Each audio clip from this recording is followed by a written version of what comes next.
साल का विकास मैं बता रहा हूँ। भारत से बाद में चीन आज़ाद हुआ है, भारत से बाद में इजराइल आज़ाद हुआ जो 30 करोड़ का आबादी वाला देश है, भारत से बाद में सिंगापुर आज़ाद हुआ है। आज उन सब का स्थिति देखिए क्या है। वो पूछो तो कहेगा महंगाई बहुत है, पूछो तुम कैसे हटाओगे, कहेगा पता नहीं भैया। बेरोजगारी कैसे हटाओगे, नहीं पता नहीं, मोदी घटाएंगे। यानी समस्या गिनती करेगा, समस्या का समाधान विपक्ष के पास नहीं है। तो जनता कोई बेवकूफ़ नहीं है इस देश का, जनता पढ़ लिख के मैच्योर हो गया है। पहले की जनता नहीं है, पहले के हमारे बाप दादा नहीं है जो खानदान दर खानदान किसी का भावनात्मक लगाव होता था, एक जुड़ाव होता था, बिना मतलब का काम करे न करे, खाली आँख नाक मिल गया, कहता था इंदिरा गांधी के छवि हम इसमें देखते हैं। अब भैया छवि नहीं देखता है, अब काम देखता है। मोदी जो गठबंधन कर रहा है तो मोदी एक धुरी है, मोदी एक चेहरा है। गठबंधन एनडीए का एकदम केंद्र बिंदु मोदी है। इनका बताइए कौन सा चेहरा है, सब अपने आप में चेहरा है। मोदी अपने गठबंधन का, अपने उसका एनडीए का एक सर्वमान्य नेता है। जो मोदी का डिसीजन लेगा सब मानेगा। मोदी एक चेहरा है, मोदी के नाम पे सब चुनाव लड़ेगा। चाहे गठबंधन में कोई भी दल हो, वहाँ मोदी जाएगा, प्रचार करेगा। मोदी सब कुछ है। देखिए प्रचारक बहुत सारे होंगे, लेकिन प्रधानमंत्री का एक सुर में सब कह रहा है। हमारा कहने के लिए एक सुर में सब आदमी बोले कि ये चेहरा है। बेंगलोर से आते ही केजरीवाल अपने आप को कह देता है, ममता बनर्जी कह देती है वाम दल यहाँ से मत लड़ो, कांग्रेस यहाँ से मत लड़ो, और हम अपना देख लेंगे, तुम हर जगह से लड़ो। अभी तक चेहरा क्लियर नहीं हो पा रहा है। चेहरे के नाम पे सस्पेंस इसलिए बना रखा है और चुनाव पास में आ गया है। चेहरा क्लियर नहीं कर रहे हो, अपना कोई एजेंडा तय नहीं, खाली एक ही एजेंडा है। 3 मुद्दे इनके पास।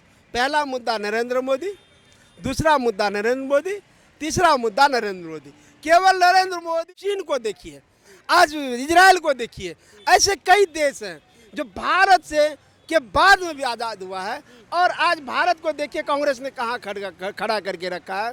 भारत में जो विकास हुआ है ना, जिस रफ्तार से, सुस्त रफ्तार से, धीमे रफ्तार से जो विकास हुआ है, वही विकास आपको पाकिस्तान, नेपाल, बांग्लादेश, बर्मा, इन सब में मिलेगा। जो भगवान भरोसे जो विकास होना है हो गया, वही विकास यहाँ हुआ है। देखिए और एक्स्ट्रा विकास क्या, कांग्रेस के शासनकाल में जो रफ्तार से, तेज रफ्तार से जिसका विकास हुआ था वो है आतंकवाद। देखिए आप आज चौक चौराहे पे आके भीड़ लगा देते हैं, मीडिया के माध्यम से पब्लिक को जमा कर लेते हैं, किस लोगों की राय पूछते हैं। क्या कांग्रेस के राज में ये सब संभव था? मैं आपसे पूछना चाहता हूँ, इस कांग्रेस वालों से पूछना चाहता हूँ। हर रेलवे स्टेशन हो, चाहे चौक चौराहे हो, चांदनी चौक हो, हर जगह लिखा रहता है कृपया किसी लवारिस सामान को ना छुएं, बम हो सकता है। पत्थरबाज का विकास हुआ था, आज पत्थरबाज कहाँ गया? आज बम धमाके कहाँ गए? जो हर दिवाली दशहरा पे हमारा त्योहार बेकार कर दिया जाता था, हमारे अर्थव्यवस्था को चौपट किया जाता था, हमारे विकास के गति को आतंकवादी द्वारा नष्ट किया जाता था, धीमा कर दिया जाता। मोदी जी ने इन सब को रोका। और आइए मोदी जी के 9 साल के विकास का बात आपको बताता हूँ। जो कल पाकिस्तान से हमारी तुलना की जाती थी, लंका से तुलना की जाती थी, आज हमारी तुलना अमेरिका जैसे, आज हमारी तुलना जर्मनी जैसे, इटली जैसे विकसित राष्ट्रों के साथ किया जाता है। आज देखिए भारत को 5वें नंबर पे लाया है, ये जर्मनी को भी पछाड़ दिया है। और मोदी जी का विजन 2024 में पुनः सत्ता में वापस आने के बाद का विजन है ये कि हम तीसरी बड़ी शक्ति अर्थव्यवस्था में भारत को बनाएंगे। तो क्या कौन जनता चाहेगा इस दौड़ते हुए विकास को, विकास के इस रफ्तार को रोकूं? ये कांग्रेस भ्रमित करने का काम कर रही है, दिग्भ्रमित करने का काम कर रही है। ये देश की जनता बेवकूफ़ नहीं है, भली भांति इन सब को समझ चुका है कि मोदी जी द्वारा किए गए कार्यों को हमें रोकना नहीं है, हमें भारत को विश्व गुरु बनाना है। दुनिया मोदी जी के ऊपर देख रहा है और देख रहा है, तो इस चीज़ को देश की जनता ना चाहेगी कि इसे रोके। अच्छा, देश की जनता नहीं चाहेगी। कांग्रेस कह रही है ना, जो मोहब्बत की दुकान बना रही थी ना, वो इतने लोगों के साथ, छोटे छोटे लोगों के साथ, छोटे छोटे दलों के साथ अब इंडिया बना ली है। इंडिया में कह रही मुंह तोड़ जवाब देंगे, अब मोदी को चित कर देंगे 2024 में। देखिए सबसे पहली बात तो तुष्टिकरण की दुकानें उन लोगों का बंद हुआ है। उन लोगों का जो एक विशेष समुदाय के लिए जो पत्थरबाजों के समर्थन में आके खड़ा हो जाता था, कहता था कि भटके हुए युवा है ये, वो सब दुकानें इनकी बंद हुई है। और रही बात इंडिया बना देने से, नाम बड़ा रख देने से, राजा हरिश्चंद्र रख देने से सत्यवादी नहीं हो जाएगा। इनको लोग अच्छी तरह से जानते हैं कितने देशभक्त हैं, कितने राष्ट्रभक्त हैं। नाम इंडिया रख देने से ये देशभक्त नहीं कहलाएगा। और रही बात जनता की, जनता इसे जानती है, समझती है कि ये वही है कांग्रेस जिसके राज्य में सुनने को आता था 2G घोटाला, अलकतरा घोटाला, कोलगेट घोटाला, ये हवाला कांड। तो ये कांड मोदी के राज में एक भी घोटाला सुनने में आया है? मोदी जी जब गुजरात के मुख्यमंत्री थे तो यही कांग्रेस 10 साल तक उनके पीछे जांच एजेंसियां लगा के रखा। ये कांग्रेस शासन की बात है। आप भी तो वही कर रहे हैं भाई, आप भी तो लोगों के पीछे जांच एजेंसियां ही लगा रहे हैं ना। नहीं, मैं मोदी के पीछे लगा के रखा तो कुछ मिला नहीं ना। आज इनके पीछे जांच लगा के रखा तो मिल रहा है ना। आज इनके पास केस दर्ज हो रहा, मोदी जी के पीछे पड़ा रहा। मोदी जी का क्या हुआ? मोदी जी साफ निकले ना। और सुनिए, कांग्रेस की घोटाला की बात कर रहे हैं ना, कांग्रेस के शासनकाल में ही कांग्रेस का जांच हुआ था, जिसमें पी चिदम्बरम वगैरह पे सब कुछ जो क्लियर होने लग गया था। कांग्रेस के शासनकाल में ही इन पे जांच हो रहा था, कांग्रेस की सरकार में ही कांग्रेस पे जांच हो रहा था, जिसमें दोषी पाए गए थे। लालू का बेटा कहता है कि जो मोदी के खिलाफ बोलेगा उस पर तुरंत जांच एजेंसी बैठा देंगे, हम सत्यवादी हैं, हमारा हिसाब नहीं हो पाए। लालू का बेटा भूल गया जब उसका बाप जेल गया था, कांग्रेस का सही शासन था।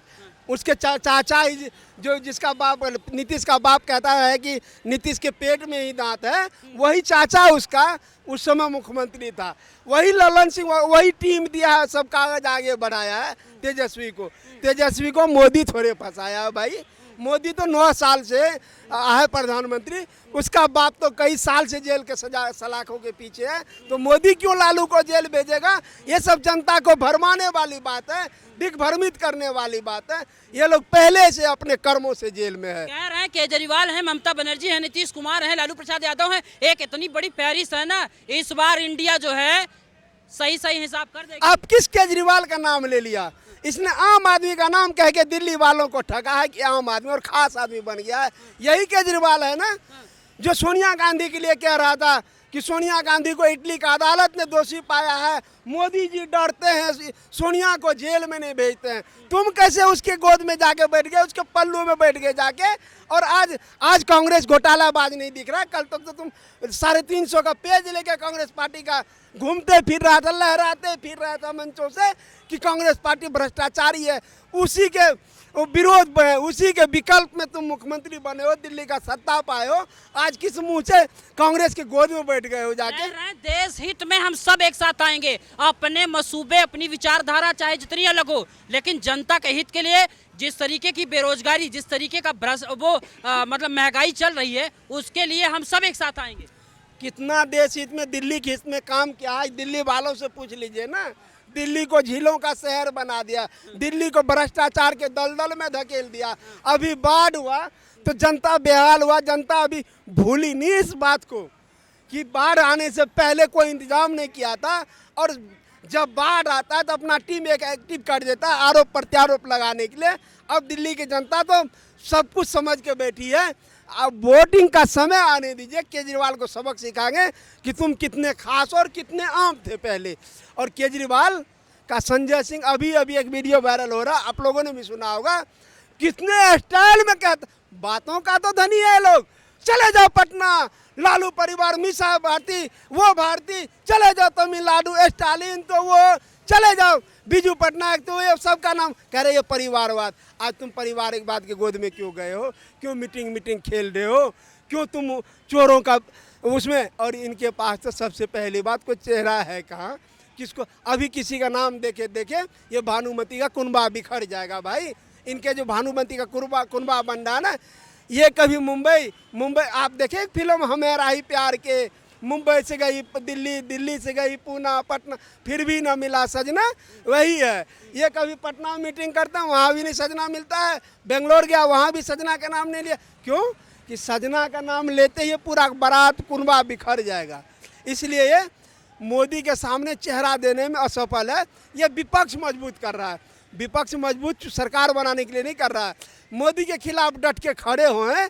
इसको चिंता है कि आने वाले लोकसभा चुनाव में हम लोग विपक्ष में बैठने लायक रहेंगे कि नहीं रहेंगे, इसलिए ये लोग भागम दौड़ कर रहा है, उठक बैठक कर रहा है और कुछ नहीं है। नीतीश कुमार बाकी और लोग ये कह रहे हैं कि मोदी और अमित शाह की जो है ना इस समय तबीयत ठीक नहीं है, टेम्परेचर बढ़ गया, विपक्ष एक साथ आ रहा है, इसकी वजह से। एक बात बताइए, मोदी इंडिया से मोदी कैसे डरा, ये तो पूछो इनसे।